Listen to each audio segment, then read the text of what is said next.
I'd like to thank everyone for coming out tonight to share this very special day with me. I really appreciate it. I see a lot of friends. I see a lot of familiar faces. Thank you once again. You guys braved the cold. I was actually going to launch this in November, but I said, you know what, let's do it in the new year when everyone sets their goals and everyone's a little bit more focused. So I definitely, once again, want to thank you guys for coming out. So once again, my name is Aaron Charles. I'm a realtor, Dreammaker Realty. I'm also an investor. Before I get into all that, I just want to get into my story and share with you guys on how REAP was formed. So it started back in '93. I immigrated here from Trinidad and Tobago. Unfortunately, my parents divorced, so my parents sat down and decided that my dad would take my brother and I to Canada to pursue a better life, I guess. I thought my life was all right in Trinidad. I was on the beach, I was chilling, but they decided that, you know what, the cold and the igloos is what's better for me. So I came over here. I had a pretty decent life. My dad tried his best to give me what I needed, not wanted. Definitely not what I wanted. But so I went through the motions, growing up in Metro housing. You know, when you're young and you're a kid, you don't look at your situation as a negative situation. You just look at it as life. This is where you live. This is where you put your head down. And you know what? I was appreciative. I went through middle school. Middle school was fine. I was in the gifted program. I was heavily into sports. But high schools, I went into high school with a good momentum out of grade 8. I was getting good marks. I was 80% student. I was on the basketball team. I was the captain of the basketball team. I was running track and field at that time competitively. I made it to OFSA, city champion, metro champion. Then I went to OFSA.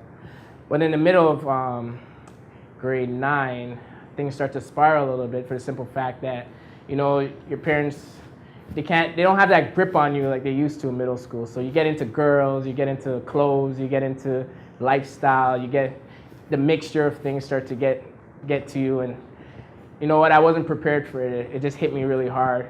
I started hanging around with individuals that were leading me astray, caused me to see my marks go from 80% to 20%, but I'll be in the hallways bragging, yeah, I got 20%, no, I got 19. We're comparing who got the lowest, but it was like the coolest thing ever, so it didn't really matter at that time. So it caused me to eventually get kicked out of school in grade 9, which caused a lot of tension between my father and I, so he eventually kicked me out of the house. So I was living from friend to friend, so I was going to high school trying to balance that. It just wasn't happening, so eventually I ended up being in a group home for a little bit for the simple fact that I had nowhere to go. But like I said, it didn't really matter because my friends were saying, hey man, it doesn't matter, we can skip school, we can go to all the all ages parties, we can hang out, it doesn't matter who needs school, school sucks. So I'm just like rooting for that. I'm like, yeah, school sucks, who needs school? Because you know, you feel like you're gonna be young forever. But little do you know, life creeps up pretty fast. So I was going through that. So before I knew it, I wasn't living at home, I was in a group home. I was going to 5 different high schools. And I just said to myself, wow, man, like, I started seeing my friends, like my core group of friends start going to university. And I was like, damn, I got left behind. Shoot, these guys are taking school a little bit serious. But unfortunately, I couldn't get back into the groove of things. Things were getting really hard. I was having a child at that time. So I was gonna be a father probably at the age of, 18, going on 19 or one of those ages. I was becoming a young parent. So I said to myself, you know what? I have a young child coming into this world now. It's now or never, or I'm just gonna put him in the same cycle that I just went through because it was just a crazy 3 to 4 year whirlwind for myself. And then, so I basically picked up, moved out to Mississauga, rented out a basement apartment. I think I applied for welfare at that time, so they're paying for my apartment and I was going to school. But I had to just get out of just hanging with the individuals I was hanging with. I had to separate myself. I had to find myself. I had to find my true calling. I had to figure out what Aaron Charles wants to do, not Aaron Charles in the group or Aaron Charles and them boys, whoever we were calling ourselves at that time. So I figured, you know what, it's now or never. So I went to school the following Monday, and my friend Ryan came up to me and said, hey Aaron, let's skip class. I said, okay, cool, whatever. I'm used to skipping class. Let's do it. Where are we going? Where are we hanging out? You know, because this calculus class sucks right now. So he said, no, we're going to go to the TTC job fair. I said, what? TTC job fair? What the hell am I doing that for? He said, no, let's go. So I went up to the TTC job fair. This was the time David Miller was our mayor, and there's a program they call it the Miller Project for kids in troubled neighborhoods who need a chance for summer employment. So they're hiring for janitors, mechanics, all kinds of stuff. So I said, sure, why not? So we went to the interview. It was a massive place, probably 5,000 people at North York Civic Center. I was like, what the hell? I'm not gonna get this job. I'm out of here. And then he's like, nah, man, stick it out. So I said, okay, cool. Lo and behold, I went in there. Because, you know, I'm an actor sometimes. I can get in roles. So I said, you know what? Let me do this. I sat down. It's a 3-step interview. The guy interviewed me. He's like, you know what? I really like you. You know what? See this pile? This is the pile for people not getting it. The pile was like this high. I was like, oh, that sucks. He's like, I'm going to put you in this pile right here. This is going to get you to the next stage. I was like, what did I do that was so special? I was like, all right, cool. So he put me in that pile. Eventually, I got called, got hired for the job. I was like, all right, yeah, I got TTC position, wicked. Ryan didn't get it. Ryan brought me. He didn't get the job. I got the job. And to this day, Ryan hates me. He's like, he thinks I sold him out, but I didn't. I don't know. I just interview well. Can't hate on that. So anyway, I got the job, and then they gave me the big announcement. You're gonna be a janitor. I said, what? A janitor? The hell? Nah, man. I can't be a janitor. That's exactly what I said to the lady on the phone. She's like, well, sir, you got 24 hours to call us back. I was like, all right, cool, I'll call you guys back. It's cool. It took me 72 hours to call them back. 72 hours. I called everybody up and said, man, they hired me for a janitor. That sucks. Some people are like, yeah, man, that sucks. Quit that job. I'm like, yeah, man, I'm not doing that job. But then I sat down with my aunts and said, listen, I got this TTC job. They're like, woo, you got TTC? Oh, my God, you're set for life. I'm like, what? I'm like, how am I set for life? You didn't even hear the position. They're like, what did you get hired for? A janitor. They're like, what? They're like, oh, they start singing a song. They're like, you can be the coolest janitor. I said, nah, man, this sucks. But then they sat down with me and said, listen, you have a child on the way. This is an opportunity for you to get yourself back up in gear.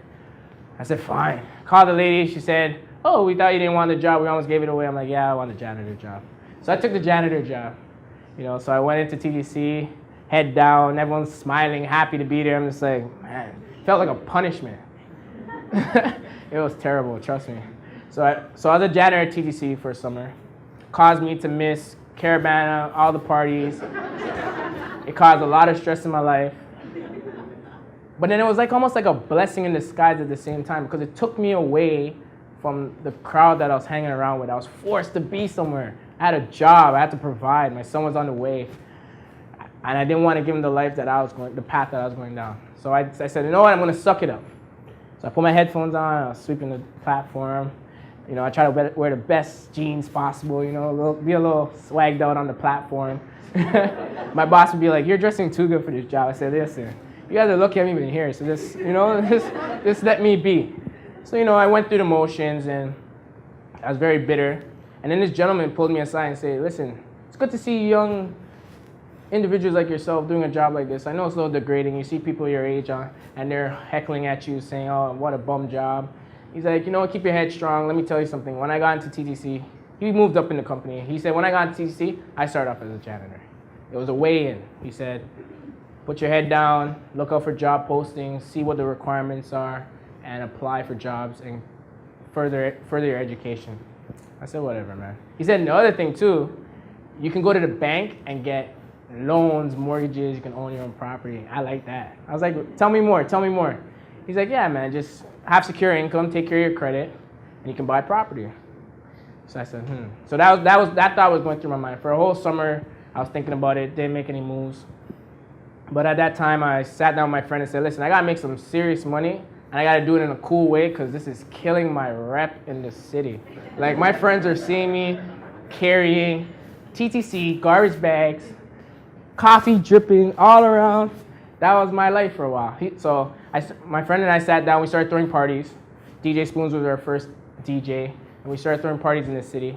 And, my life felt a little bit better. I was making money at TTC, I was making money at throwing parties, and then that conversation came into my mind where the gentleman said, you can use your job to further yourself. So I saved money from throwing parties, started saving money for my TTC job. I went into TD Bank and I said, listen, I want to buy a property, what do I have to do? They said, well, you have to have employment for 2 years, you have to have X amount of money in the bank, and they pre-qualified me based on my income at that time. So the gentleman said to me, you can afford a property for about $220. I said, all right, cool. So now I went back to work and I had a plan. Everyone's like, whoa, you look happy. I'm like, yeah, man. I want to be the best janitor possible. You know what? A full-time position came up for janitor. I applied for the job. I got the job. Now I was a full-time janitor. But the only difference was I was a full-time janitor with a plan. I knew I had a plan to work towards now. Boom. 6 months later, bought my first property. What really happened was I was on my way to an event, and I got into a car accident. And I was like, damn, I almost lost my life. I gotta do something now. You know, life is too short. Going through the intersection, gentleman made a left-hand turn, head-on collision, went into a pole. I was like, wow, I almost lost my son. My son's probably 1.5, 2 at the time. So I said, no, you know what?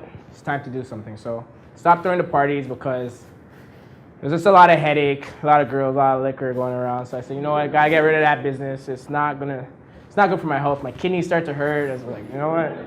Leave that lifestyle for Diddy and those guys. It's not the way it looks on TV. That's not for me. So I put my head down, continued working at the TTC. So while I was injured, a friend of mine, Ricky, he was now getting into real estate. And Ricky had a Mercedes-Benz at that time. Didn't want to drive his car to Hamilton, so he wanted to borrow my rental car. Because it was a lease, and you didn't want to put the clicks on it. He's like, can I borrow your car to go to Hamilton? I'm looking at some properties. I said, what? Looking at properties? You can use my car if you bring me with you. He's like, fine, you can come. So I'm in the back seat. So he's like, you know what, Aaron? Since you're just here and you're not doing anything, just looking out the window, saying how far Hamilton is, I'll show you how to calculate cap rates and income and expenses in the back, and you tell them if they're above 9, it's good. If it's below 9, we don't want to see it. So I'm there calculating, and I gave him the sheet of paper. So we went out there, we looked at properties. I don't know if a transaction was dealt at that time, but that opened my eyes to real estate. So I said to Ricky, hey, I want to get into this. How do you find these properties that you're looking at right now? He's like, oh, I just went on Kijiji, you know, look for sellers, you know, very vaguely. I said, okay, cool. So I came home and I was like a jackrabbit, looking for Kijiji properties, found one property on Kijiji. This gentleman, he was 70 years old, looking to retire. He had a property in Hamilton, a triplex, and he didn't have a mortgage on it. He wanted 180. I said, listen, sir, I don't have 180. I can give you 135, 140.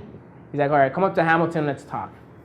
So he thought I was some big shot on the phone because I'm here negotiating, but I'm this little 5'3". I grew a little bit. I was like a 5'3". You know, I was moving along.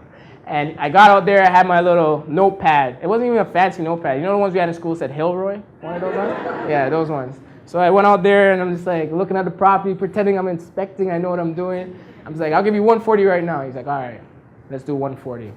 But I did some comparables. I knew the property was worth around 190. So I bought it for 140. So I was like, man, okay, I bought a property. What next? Shoot, I need money. I'm broke. I used everything I have. I only had 10 grand. I had to max out my credit cards to make up the difference, because when I went to the lawyer, he's like, okay, well, there's my fees, land transfer tax. I'm like, but I thought all I needed was 5% down. He's like, yeah, but there's other fees associated with it. So I didn't know that. So I quickly ran to the bank, maxed out my credit card, gave it to the lawyer, and he said, good luck. I was like, okay. He looked terrified, almost like he was scared for me. He's like, good luck. He's like, I own properties and tenants are a headache. I'm like, oh, whatever. So I bought the property. I fixed it up a little bit. All I did was slap white paint on it. And I said, you know what? Let me see if I can sell this property. So 9 months later, I sold the property, bought it for 140, sold it for 180, made 40,000. I was like, whoa. I just made my salary as a janitor in 8 months? This is crazy. So I stopped going to work, and my attendance went from top to bottom real fast. So, I made 40,000. Then I took that money and I bought another property, and I just started going and going and going. So while I was in Hamilton, I found a mentor out there. His name was Joe Scher. I found him on Kijiji. I was finding everything on Kijiji, so I found him on Kijiji. Found my mentor on Kijiji, and he took me under his wing and said, you know what? I like your energy. You look like you want to do something with your life. Let me show you the right way to do it. I was like, whatever. This guy's not going to show me anything. Just going to talk. So he really held up his bargain. He sat down with me. He mapped things out for me, showed me how to do things because he explained to me that you can build very quickly, but if you don't have the right resources in place, you can fall very quickly. So Joe took me under his wing, and wow, I took off from age 23 to 25. I probably bought 12 apartment buildings. I don't even remember how I did it. All I know, I did it. Joe was showing me how to buy properties by leveraging investors, leveraging property owners who wanted to get out. So they were financing my properties, they were giving me second mortgages. So I was getting into these properties, I was renovating them, I was holding them as rental properties, and I was eventually fixing them. So I was making money now, I felt good, you know. For my 23rd birthday, went to BMW, bought myself a brand new 3 Series, all white, tinted out the windows, felt good. Got a condo downtown with Carrie, felt good. And then I realized I was moving too fast. The money was going. I was probably burning $5,000 a month on lifestyle alone. I said, hell no. The pace I'm going to have to go back to be a janitor. No way. So I said, okay, you know what, Carrie? Sorry to do it to you, buddy. I love you, but you need a new renter. I'm out of here. Sold the Beamer, got a little Honda Civic, standard. Didn't know how to drive it. Didn't know how to drive the car. Had to call my buddy Jin. Jin, can you check out this car for me? Let me know how to do this. I purchased a car.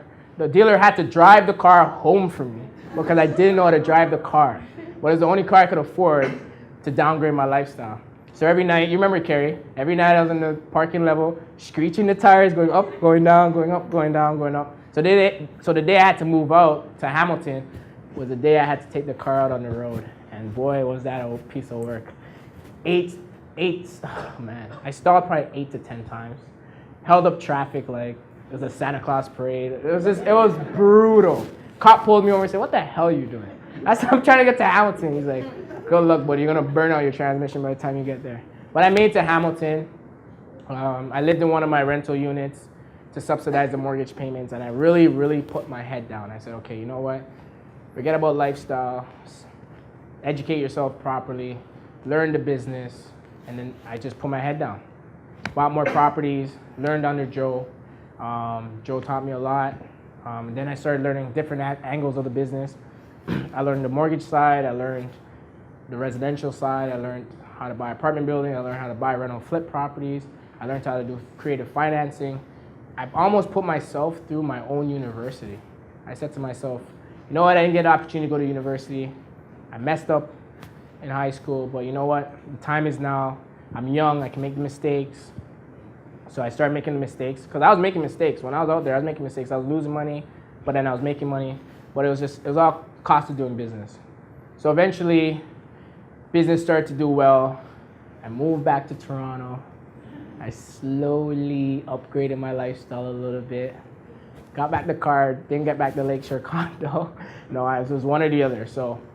And that's how REAP was formed. I said to myself, you know what? I took the risk. I ironed out the kinks.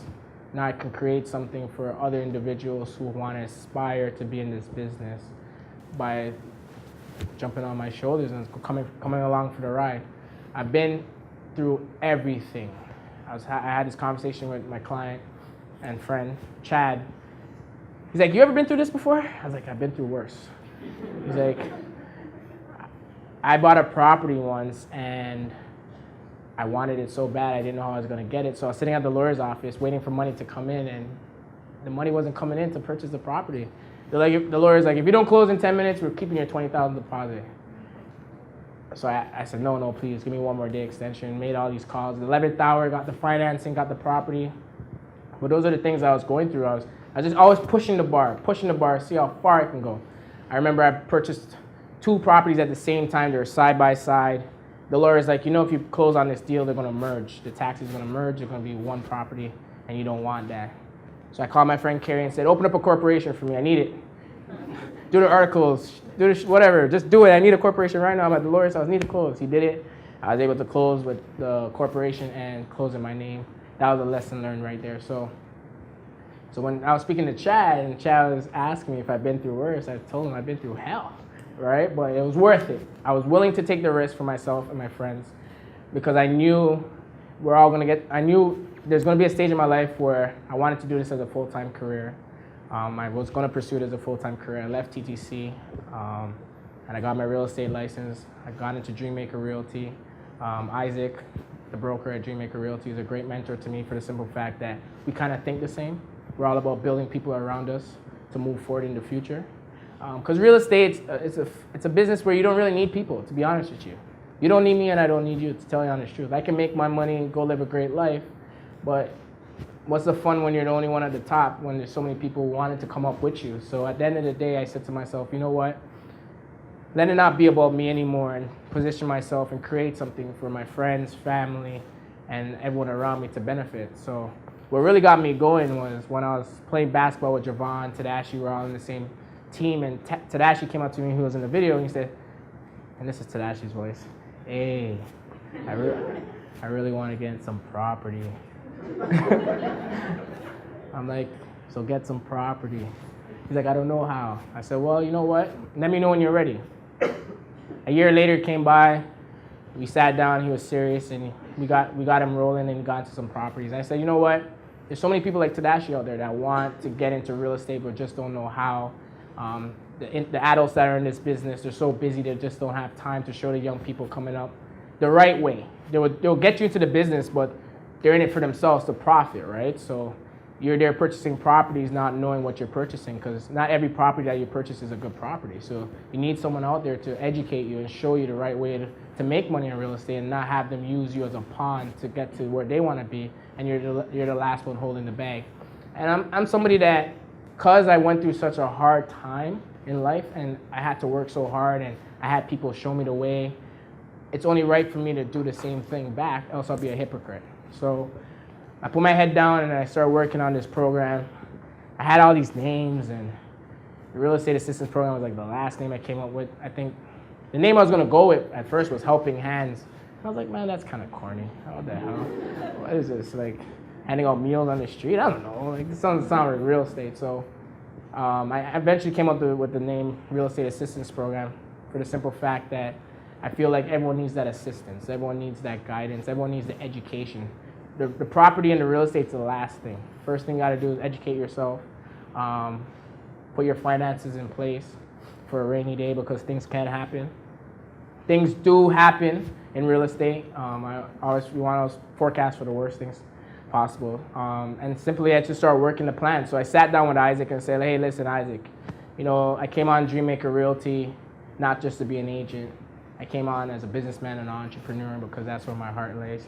And he said, you know, go for it. He gave me the green light, and I just started working, chipping away. And I came up with these programs to help individuals like yourself, no matter what stage you are in life, to get involved in real estate. You know, there's some people who may have $20,000. Congratulations, you can do something. There may be people with good credit, they have income, but they don't have the down payment. Well, we can still work with you, because what we do is we find the resources and the tools necessary to get you into the business. So everybody in here, if your dream is to own your own property, to invest in real estate, we can show you how.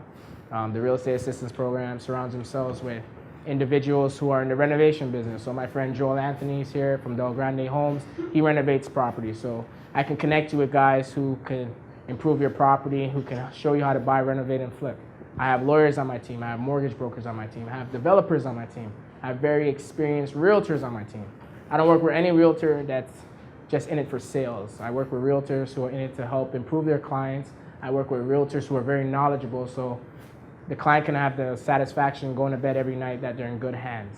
Because we're not here to make a quick buck. We're here to actually build our client base, because there's a bigger picture in mind. If I help you make money, and we all put it together, we can build our community.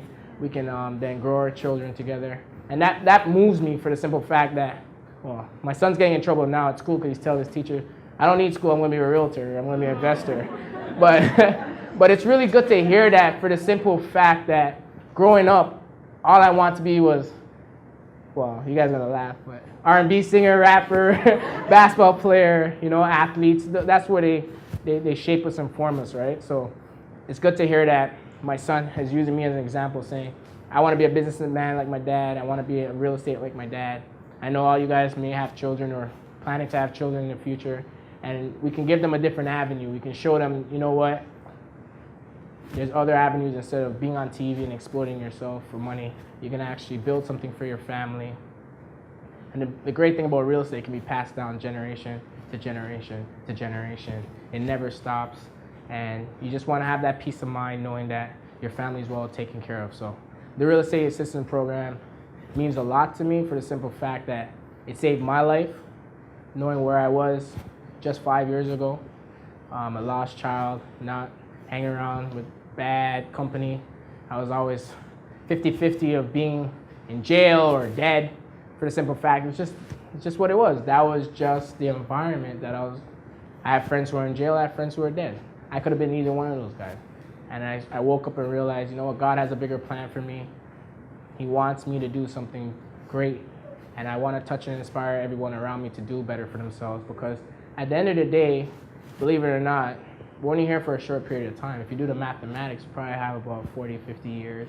You know, it's a long time, but it goes pretty quickly. So we should maximize our time and really buckle down and get things going and prepare for the day that you have to pass that on to your children so they can pass that down to their children and keep your legacy going for when we have to make our graceful exit.